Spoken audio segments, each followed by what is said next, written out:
حضرت ابو درداء رضی اللہ تعالی عنہ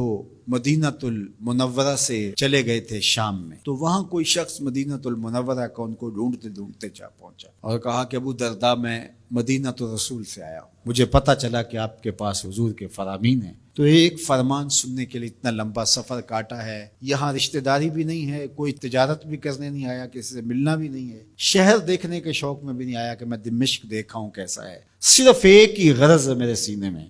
اور وہ یہ کہ میں ابو درداء سے حضور کا فرمان سنا۔ تو حضرت ابو درداء رضی اللہ تعالی عنہ نے پھر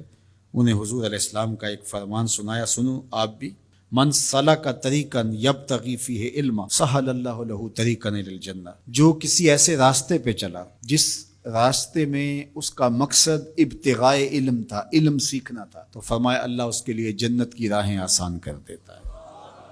اللہ، یہ کس کو بتایا جا رہا ہے؟ جو ایک حدیث سننے آ رہا ہے۔ لازمی نہیں ہے کہ وہ باقاعدہ طالب علمانہ انداز ہی اختیار کرے کہ باقاعدہ داخلہ لیا جائے کسی ادارے میں اور وہاں سیکھنے کے لیے جائے تو وہ طالب علم شمار ہوگا۔ لازمی نہیں ہے کہ 8 سال کا 10 سال کا کورس پڑھنے جائے تو پھر ہی طالب علم شمار ہوگا۔ اس کو بتایا جو صرف ایک حدیث سیکھنے آیا تھا۔ تو میں آپ سے کہوں گا کہ 8 دن کے بعد جب جمعۃ المبارک کے موقع پر آپ سفر کر کے گرمی کاٹ کے مشقت سہ کے آپ یہاں پہنچتے ہیں، پٹرول لگاتے ہیں، وقت نکالتے ہیں، آدھا گھنٹہ پونا گھنٹہ قریبی شہر کے لوگ پہلے چلتے ہیں، اور جو باقی شہروں سے آ رہے ہیں کوئی 2 گھنٹے پہلے چل رہے ہیں، کچھ لوگ صبح سے چل رہے ہوتے ہیں، کچھ لوگ رات سے چل رہے ہوتے ہیں، کچھ لوگ رات آ کے ہمارے پاس مہمان خانے میں ٹھہرے ہوتے ہیں کہ صبح ہم نے نماز جمعہ پڑھ کے جانا ہے، دور دور سے لوگ آ رہے ہوتے ہیں۔ تو اس وقت طالب علم بن کے آیا کریں کہ ہم حضور علیہ السلام کے فرامین سیکھنے جا رہے ہیں، ہم قرآن مجید کی تفسیر سیکھنے جا رہے ہیں، ہم دین سیکھنے جا رہے ہیں۔ تو پھر آپ جب گھر سے چلیں گے تو جنت کی راہ پہ چل کے یہاں پہنچیں گے۔ اور دوسری بات، وَإِنَّ الْمَلَائِكَةَ لَتَضَعُ أَجْنِحَتَهَا لِطَالِبِ الْعِلْمِ رِضًا بِمَا يَصْنَعُ، اور جب وہ گھر سے چلتا ہے، جتنے بھی دور سے چلا ہے، 20 کلومیٹر سے چلا ہے یا 2000 کلومیٹر سے چلا ہے، وہ جتنی دور سے بھی چلا ہے، جب وہ گھر سے چلتا ہے، اللہ کے نورانی فرشتے اپنے نورانی پر اس کے پروٹوکول کے لیے چلنے والے کے پاؤں تلے پھیلا دیتے۔ یہ پروٹوکول ہے، اللہ اکبر، یہ اعزاز ہے، یہ تکریم ہے۔ پھر ارشاد فرمایا وَإِنَّ فَضْلَ الْعَالِمِ عَلَى الْعَابِدِ كَفَضْلِ الْقَمَرِ عَلَى سَائِرِ الْكَوَاكِبِ، عالم کی فضیلت عابد پر، عالم کی فضیلت گنڈے بدماش چور ڈاکو اس پر نہیں، اس سے موازنہ نہیں کیا جا رہا ہے۔ ایک عام چور ڈاکو بدماش سے تو ایک مسجد میں جھاڑو دینے والا بھی افضل ہے، اس سے موازنہ نہیں کیا جا رہا،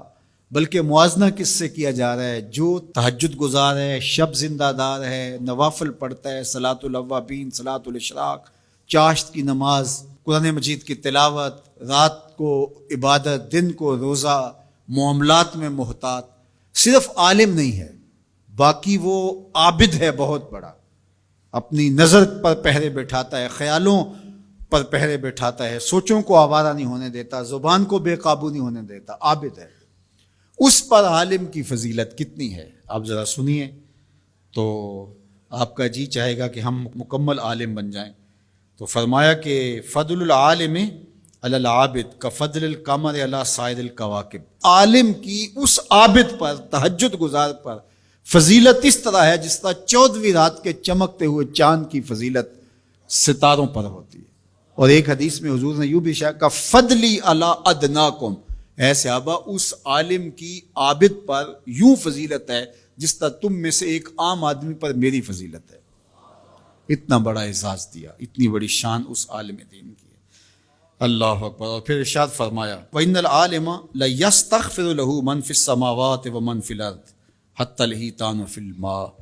اور یہ عالم دین اس کے لیے بخشش کی، استغفار کی، معافی کی اللہ کے حضور دعائیں مانگتے۔ کون؟ جو آسمانوں میں رہتے فرشتے، ومن فی الارض، اور جو زمینوں میں رہتے ہیں،